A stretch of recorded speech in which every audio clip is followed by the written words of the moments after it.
Le super pouvoir est sous ton contrôle, mais le don spirituel n'est pas sous ton contrôle. Quiconque te présente un don spirituel sous son contrôle, ce n'est plus Dieu, c'est Satan. Je ne peux pas dire mon don de guérison maintenant va fonctionner, c'est Dieu qui décide. C'est pourquoi des fois tu vois quelqu'un, il a le don de guérison, lui-même est malade. Élisée est mort de quoi? De maladie, mais restez les morts. Que personne ne te mente que lui, il peut faire tout ce qu'il veut. Tu pries Dieu et si Dieu veut, il agit. Dieu peut m'utiliser puissamment aujourd'hui. Je viens demain, il ne fait rien. Mais ce n'est pas moi de décider. Je vais prophétiser maintenant. Dites-moi, je vais prophétiser, dites-moi. Vous me dites et puis je prophétise. Un Saint-Esprit domestique. Vous croyez de telles choses? Des Saint-Esprits domestiques. Saint-Esprit. Le Saint-Esprit, c'est Dieu. Dis-moi maintenant que je te prophétise. Tu veux quoi? Qui veut quoi? Et puis le Saint-Esprit domestique parle. Quel est ce Saint-Esprit-là? Le Saint-Esprit pour lequel Jésus est mort et ressuscité. Fausseté!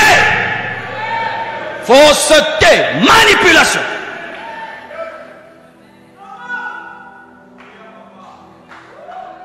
Voilà, vous venez de voir cet extrait de Marcelo qui dit clairement: si quelqu'un vous présente un don qu'il maîtrise, c'est un magicien ou un sorcier. Si quelqu'un vous présente un don qu'il maîtrise, si quelqu'un dit mon don, que je peux le manifester quand je veux, comme je veux, alors ce n'est plus un don. Que la différence entre un don spirituel et un super pouvoir, c'est que le don spirituel, on ne peut pas l'utiliser comme on le veut, et le super pouvoir, on peut l'utiliser comme on le veut. Et il y a là déjà une incompréhension ou une mauvaise compréhension. Le don spirituel est un super pouvoir. Il n'y a pas de différence entre un don spirituel reçu de Dieu et un super pouvoir. Parce qu'un don spirituel venant de Dieu est un super pouvoir dans le territoire des hommes. C'est un super pouvoir de pouvoir lever sa main et arrêter la pluie. C'est un super pouvoir de pouvoir dire à un malade, lève-toi et marche. C'est un super pouvoir d'ouvrir la mer Rouge. C'est un super pouvoir de dire à quelqu'un qui est mort, lève-toi et sors de la mort. C'est un super pouvoir de dire à un esprit dans un corps de sortir et cet esprit sort.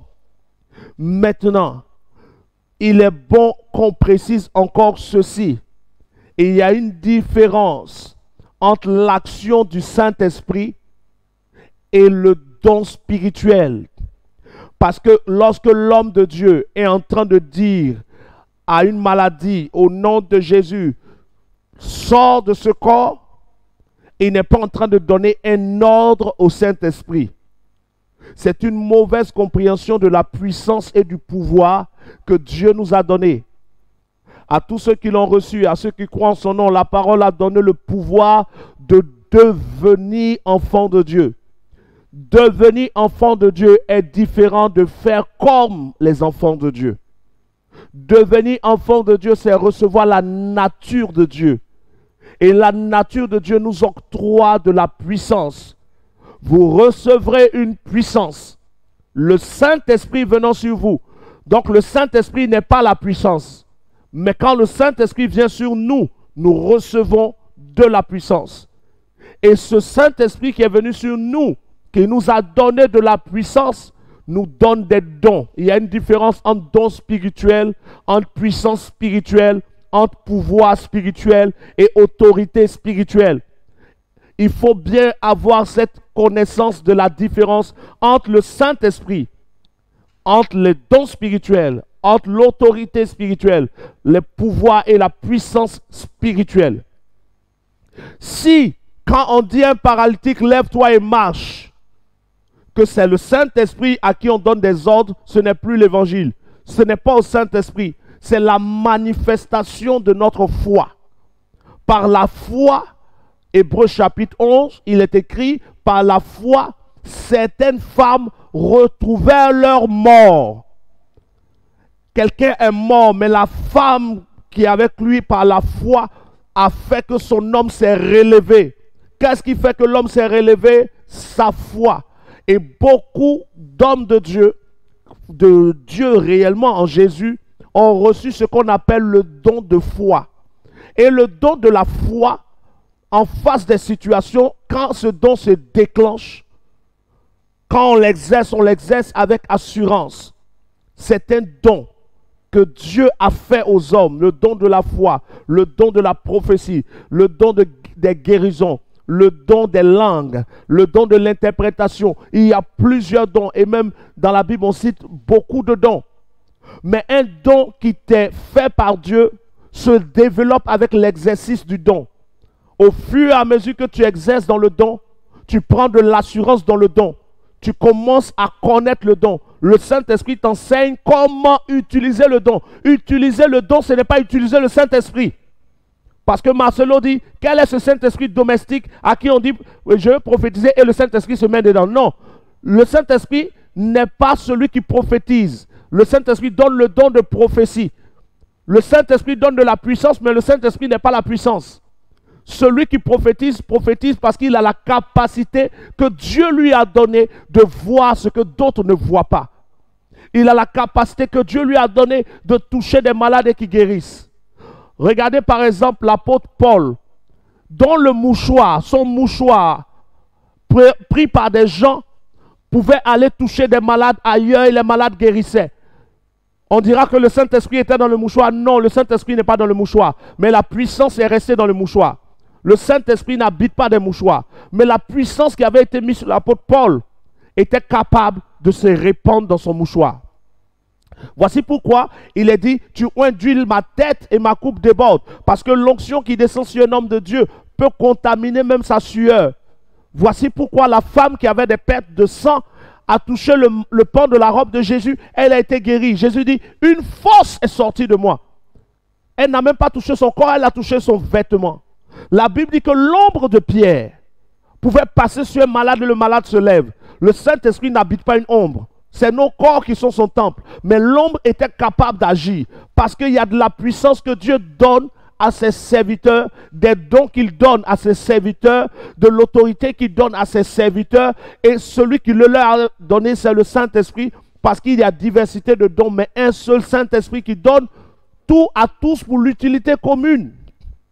Maintenant, la question qu'il faudra poser à Marcelo, qui peut lui permettre de comprendre, parce qu'apparemment, il en veut particulièrement un prophète du nom de Tatou, et comme ils s'en veulent, c'est devenu comme des messages, maintenant ça rentre dans les prédications pour se viser. La question qu'il faut poser à Marcelo, c'est est-ce que Marcelo parle en langue? Si Marcelo dit oui qu'il parle en langue, alors son enseignement est déjà faux. Parce que le parler en langue est un don spirituel, oui ou non? Mais tous ceux qui ont le parler en langue peuvent parler quand ils veulent. Donc quand tu dis que quelqu'un qui a un don, qui peut faire comme il veut, c'est satanique, mais c'est mal comprendre les dons. À n'importe quel instant, celui qui a le don du parler en langue veut parler, il parle. À n'importe... Vrai ou faux? Pour vous qui suivez, en commentaire, vous pouvez préciser si c'est faux, tu mets c'est faux. Il va à la boutique, il peut être devant le boutiquier, Machikarababa, en même temps. C'est un sorcier alors? Non. Maîtriser un don, pouvoir l'exercer quand on le veut, ne rend pas quelqu'un sorcier. Parce que le don se développe dans l'exercice du don. Et quelqu'un qui a développé la parole de connaissance peut à n'importe quel moment regarder quelqu'un et savoir ce qu'il veut voir ou entrevoir ce qu'il veut entrevoir. C'est un don qui s'est développé. Ce qu'il faut dire, c'est que ce que Dieu demande, c'est que les dons, même quand ils sont développés, le serviteur soit soumis au Saint-Esprit pour ne pas exercer quand Dieu ne lui a pas dit d'exercer. Regarde un peu Marcelo, si tu vois cette vidéo. Moïse a reçu l'ordre de Dieu de parler au rocher ou de taper le rocher. C'était quoi l'ordre? Pour ceux qui connaissent la parole, écrivez taper ou parler. Mais pour ceux qui ont déjà lu le texte, Dieu dit parle au rocher et l'eau jaillira. Mais qu'est-ce que Moïse a fait? Moïse a frappé le rocher et qu'est-ce que l'eau a fait? l'eau a quand même jailli. La vie de Dieu, c'était pâle. Mais malgré qu'il n'a pas fait ce que Dieu a dit, l'eau est sortie. Pourtant, Moïse n'est pas un sorcier. Le serviteur peut utiliser le don sans que Dieu n'ait été d'accord. On parle de rebelle, un serviteur rebelle. Voici pourquoi la Bible dit que nous rendons compte des dons que Dieu nous a donnés. Si ces dons-là, chaque fois qu'on les exerce, c'est ce que Dieu a dit, alors on ne demande plus compte à quelqu'un.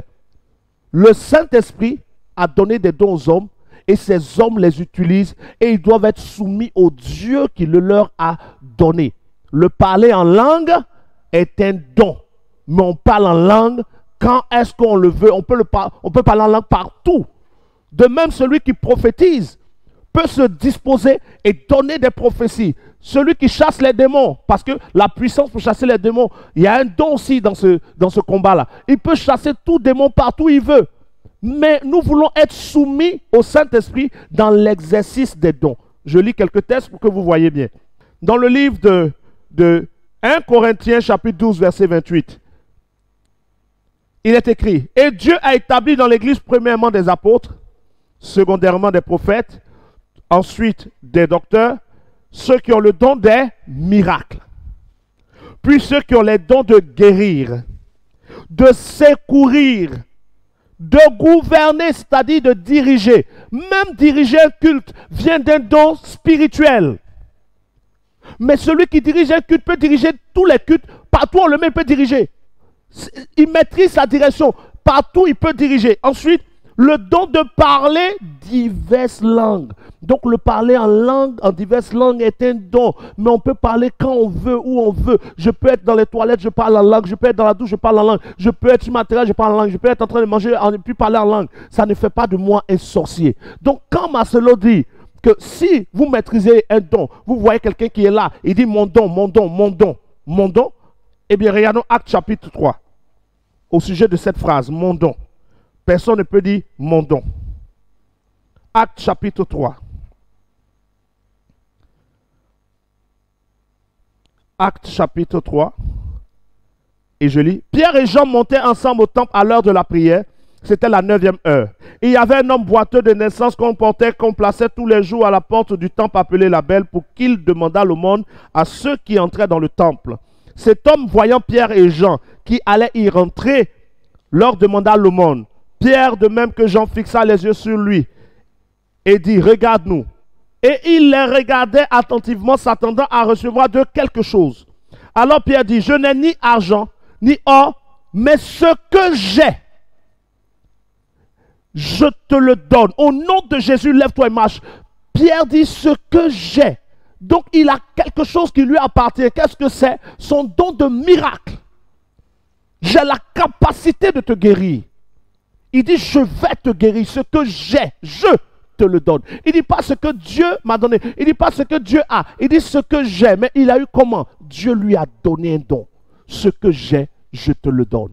Son don de guérison a été manifesté. Il dit: au nom de Jésus, lève-toi et marche. Sa phrase au nom de Jésus signifie simplement: j'ai le don, je peux l'exercer comme je veux, mais cette fois-ci où je l'exerce, c'est sous l'autorité de Jésus parce que j'ai la conviction qu'il veut que je te guérisse. Au nom de Jésus veut dire avec l'accord de Jésus. Mais certains utilisent des dons sans l'accord de Dieu. Et dans ce sens, il y aura un jugement où Dieu nous demandera compte de toutes nos œuvres pendant qu'on le servait. Mais dire que quelqu'un qui dit mon don est un sorcier, dire que quelqu'un qui maîtrise un don spirituel est un sorcier, est une erreur de Marcelo.